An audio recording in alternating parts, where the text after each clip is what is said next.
One afternoon last fall, Steve Cannon, who is also known as Professor Steve, the only blind gallery owner in the history of New York and, in the words of his friend Ishmael Reed, the Emperor of the Lower East Side, was sitting on the couch in his small East Village apartment, wearing Mardi Gras beads over a sweater, his glaucoma-clouded eyes covered by sunglasses. He was talking about how he decided to start the arts organization A Gathering of the Tribes, a magazine and former gallery that is a kind of manifestation of Cannon himself. The idea came to him one night in 1990 at the New Icon Poets Cafe, which was a block away from the building he owned at the time on East 3rd Street. The New Icon opened down the street in 1981. And by 1990 its poetry slams had become a downtown sensation. Cannon, the author of the legendary but little-read 1969 book Groove, Bang, and Jive Around, which Reed calls a pre-rap novel that predicted the spoken word style that was flourishing at the New Icon in the late 80s, was the club's resident heckler, shouting at hesitant performers to get on with it and read the goddamn poem. He was there with his friend David Hammonds, a renowned artist so famously reclusive and unreachable that the very idea of him having a friend seems strange, like trying to imagine Thomas Pynchon buying toilet paper. Cannon and Hammonds met on a park bench in the late 70s, a few years after Hammonds arrived in New York from the West Coast and began making mordant, provocative sculptures that dealt with black identity, using discarded materials he gathered around the city. A gardening spade with chains dangling from it lampooned racist terminology. Bottle caps gathered from bars were used to adorn comically tall basketball hoops in a 1986 public installation called Higher Goals. Hair swept from the floors of black barbershops became a leitmotif of many sculptures and installations. Hammonds would often find these materials on long walks from his studio in Harlem all the way downtown, where Cannon's house was a regular stop. Today, Hammonds, who is 74, occupies the singular role of being one of the most sought-after and inaccessible of all living artists. He has refused exclusive representation by an art dealer, and though his work is in the collections of most major American museums, he mostly turns down invitations to exhibit it. Indeed, his art so rarely makes an appearance in formal institutions that when it does it is treated as an event, like his retrospective in 2016 at Nookin Gallery on the Upper East Side, only the second time his work has been organized into a career survey. But that Wednesday night in 1990, he was just another guy at the bar with Cannon, who was complaining about how no one was documenting what was happening at the New Icon for posterity. Cannon, who is now 82 and has been fully blind since 1989, told Hammonds he was going to start his own magazine. The people I knew down on the Lower East Side complained about not having any place to publish their work, Cannon says. So I started Tribes magazine. He pauses. Just to get them to shut up. A Gathering of the Tribes may have begun as a magazine, but it quickly grew into a gallery and salon run out of Cannon's apartment. It was a living monument to Lower Manhattan's lineage of multicultural artists and thinkers, people who often get overlooked in favor of narratives of and by successive generations of self-destructing, gentrifying white bohemians. But it was also an all-hours open house, where all were welcome, even the gentrifying white bohemians, and an essential site of Lower Manhattan's last gasp as the center of the avant-garde. David Henderson, a writer and major figure of the Harlem-centered black arts movement in the late 60s and 70s, describes Tribes as a place where you could walk in at any time and be welcome, and there would always be something interesting going on, and if there wasn't you could start it just by showing up. For Henderson, it was a continuation of the Society of Umbra, a civil rights-era artist community that Cannon and Henderson both belonged to, which was shaped by the historic division between Harlem and downtown uptown black nationalists who thought we should live uptown and only have black friends. We thought that was ridiculous. It was also perhaps the last time in the history of downtown New York that a character like Cannon, who is both unassuming and not independently wealthy, could run this kind of unclassifiable, commune-inflected space. Cannon funded his great experiment as a non-profit, with donations from friends like Hammonds, who wrote the second check in support of tribes.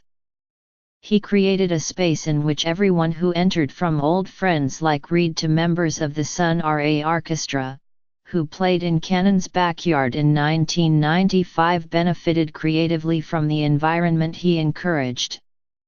In this way, Cannon became a mentor to several generations of young writers, whom he would publish in his magazine, people like Eileen Miles and a young Paul Beatty, who wrote a lengthy poem in the first issue of Tribes and in 2016 became the first American to win the Man Booker Prize. Cannon was born in New Orleans and came to New York in 1962, and even before he founded Tribes, he played such a role in New York's counterculture that he has become a kind of oracular figure to those who have encountered him.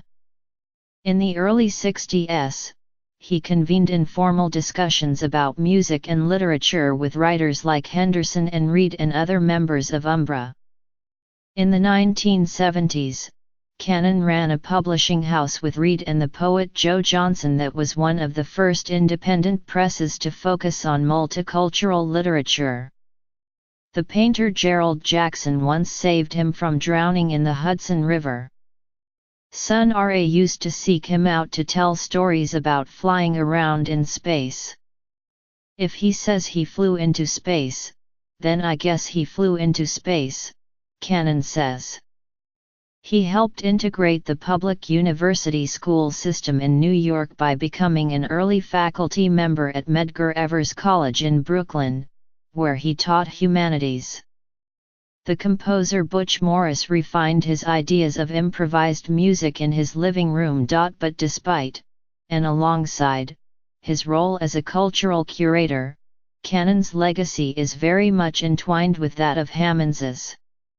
The two have, for many years, maintained one of the great, unexplored artistic friendships that is indelibly linked to the art that arose from it, in which one participant somehow manages to translate for the public the creation of the other, like Jack Kerouac with Neil Cassady or Bob Dylan with Dave Van Ronk or Allen Ginsberg with Harry Smith. The difficulty of being an elusive genius is that it requires the kind of constant protection and support that only the closest, most trusted confidants can offer, and for Hammonds, Cannon, and Tribes provided that space, and that serenity.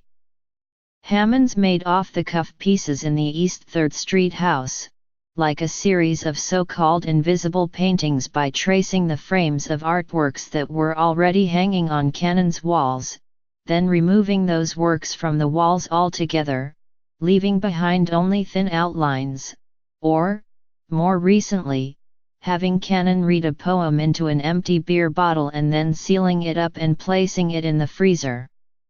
Tom Finkel-Pearl, now the Commissioner of Cultural Affairs for New York City, who organized Hammonds's first solo museum show at PS1 Contemporary Arts Center in Queens, Indiana 1990, recalled that for years Hammonds didn't even have a phone. Cannon's apartment was one of the few places where the artist could reliably be found. Hammonds has been a major artist since early in his career, but recently, as his work has become more desirable while remaining stubbornly hard to see, he has become less of a celebrity artist and more a part of New York folklore, of which Tribes is a missing piece. It's possible that no figure in downtown Manhattan has done more than Cannon and yet received less credit, not only for overseeing a piece of rapidly disappearing New York culture, but for facilitating some of the great artists of our age, most notably Hammonds himself. Hammonds's entire oeuvre seems to have been created with a knowing wink, but his works are ultimately motivated less by irony and more by an eerie sense of the uncanny, an understanding of what art is or can be that is so cosmic. He once managed to sell snowballs to passers-by on an East Village street corner in the middle of winter. Blizzard Ball Sale, 1983. No artist has made use of New York quite like Hammonds, whose work is constructed from the city itself, and is often a part of it. He's placed empty bottles at the ends of bare branches of trees in abandoned Harlem lots, in unnamed pieces from the early 1980s, and rolled condoms onto the arms of a subway turnstile in Queens. 4 Beats to the Bar, 1990, and yet for an artist so energetically engaged with the outside world, he himself has remained curiously absent. As Hammonds became more and more successful, Cannon, along with a few other surrogate egos, like a homeless man known as Junior who lived for a number of years in the East Village's Tompkins Square Park, became a crucial link to the city that inspired him. In turn, Hammonds made works for Cannon's magazine, like the cover of issue 8, from 1997, which featured a photograph of an original sculpture of a pair of boxing gloves next to an ear of corn with a bite taken out of it, a reference to Mike Tyson and Evander Holyfield's infamous rematch fight earlier that year. The art world rewards cults of personality, and for that reason Cannon and Hammonds exist on its fringes. Cannon for his warmth, Hammonds for his refusal to participate on anyone's terms other than his own. But it is as if Hammonds's self-determined unreachability requires the balance of Cannon's accessibility. Where Hammonds will not appear, Cannon does, writing poems about his work and attending his openings on Hammonds's behalf. Hammonds was always a looming presence at Tribes, even when he wasn't physically present. For a time, a kind of social realist painting of Avenue C at night sat behind the couch in the gallery section of Cannon's house. Hammonds couldn't stand it, Cannon says. In 1995, he painted an ornate red and gold pattern directly onto the wall, attaching to it a makeshift shrine constructed from wire and human hair. Hammonds didn't name or sign the work, but it became the gallery's centerpiece, and so associated with Tribes that Cannon had it cut out and took it with him when he moved out of the building in 2015 following a dispute with his landlord. The piece is now in storage in a Brooklyn warehouse. Cannon's current apartment is 3 blocks away from Tribes' original home. It's much smaller, just 2 rooms and a bathroom. There's no space to organize shows or concerts. But visitors still drop by at all hours. Read when he's in town from California, Henderson, who was among the dozens of Tribes regulars who helped Cannon move into the apartment, and, of course, Hammonds. After the Whitney Museum of American Art's announcement in late 2017 of Hammonds's proposed major public art installation on the Hudson River, a sculpture that will depict the outline of an enormous shed that used to stand on a pier at the site, and would be one of the largest public art installations in the city, he is more in demand than ever. Hammonds, unsurprisingly, has made no public statement about the project and has declined all interviews. And yet he continues to visit Cannon, who may no longer have his gallery, but who still publishes his magazine online. He also published a print anthology of Tribes last year, with contributions from Hammonds, Miles, and Reed, among many others. And his apartment remains a salon of sorts, with Cannon sitting on the same sofa, chatting with his guests. When Hammonds visits, he occasionally brings along a sketchpad, asking Cannon who does not draw to make portraits, of the Obamas, of himself. He figures if he gets me in a show I'll stop asking him for money, Cannon says. Yawn, yawn, yawn, yeah right, David. Though Hammonds rarely speaks on the record to reporters, he has, from time to time, submitted to interviews, most prominently in 1986 with the art historian Kelly Jones for Real Life magazine, in which Hammonds offered what is likely his most widely circulated philosophy: "I've never ever liked art, ever." But the most revealing portrait of Hammonds is an interview conducted by Cannon, alongside friends like Henderson, in Tribe's debut issue from the fall of 1991. That first issue, which was printed on a Xerox machine in a run of less than 1,000, is not quite as elusive as Hammonds, but it's close. One of the only copies publicly available is in a bound black volume in the basement of the Schomburg Center for Research in Black Culture in Harlem. For the cover, Hammonds made one of his body prints, which he would create by covering himself with grease and pressing against a sheet of paper. The piece looks like a Rorschach sketch, with the artist's hands positioned as if in prayer, a mask-like face staring out beneath them.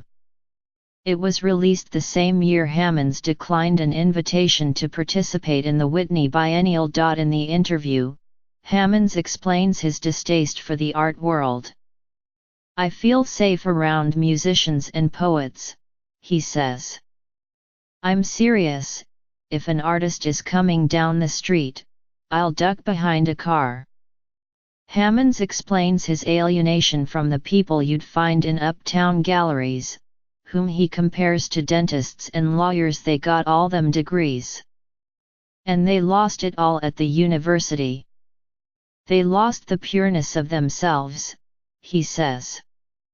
His mysteriousness can make him seem like an isolated figure, but Hammonds's art, in the end, is about engagement with the city and its people, with the accidental encounters that only New York seems capable of generating, the moments that seem at the time ordinary but later prove unforgettable, like a chance meeting on a park bench. He talks about the importance of humor in his work. When someone laughs at a piece, you don't have to ask if they like it, and why he does what he does. You just do these things. No rhyme or reason, just to go through the thing. Visual artists are afraid to be laughed at. Black folks are afraid to be laughed at. But you must be willing to be laughed at, 'cause it's that feeling that hurts. Here, Henderson suggests that black folks being afraid to be laughed at is a postmodern thing. No, Hammonds says. I mean being laughed at in terms of, like if you fall, that's the only time everybody gets to see you uncool. One leg's going somewhere and another leg's going somewhere, and you're not in control of your whole style of carrying yourself, right? So you get laughed at when you get caught outside your aura of presenting yourself. So to go out and put yourself in the position to be laughed at, you cleanse yourself when you interact with that deep feeling that we're all afraid of. So nothing they say or do can upset you, 'cause you're way ahead of them. This made me think of Cannon heckling the poets at the New Year Icon, and how so many of those poets seemed to go on to something greater as a result. I sat in or reading in that basement library in Harlem as Hammonds opened up to Cannon in a way he hadn't done for anyone else. Occasionally, I found myself glancing around the room, as if Hammonds himself might appear and pull the book from my hands, annoyed by the intrusion. On the page after the interview is a large black and white photograph of Hammonds, which jarred me back to reality. He was dressed so ridiculously that he seemed to be actively trying to deflate the mystique surrounding him, a polka dot bow tie, round sunglasses and a knit hat rising so high above his head that it resembled a dunce cap. I laughed out loud at this. Here was the great recluse, clad in his finest polka dots, spilling his secrets to his emotionally generous double, who could always see everything so clearly.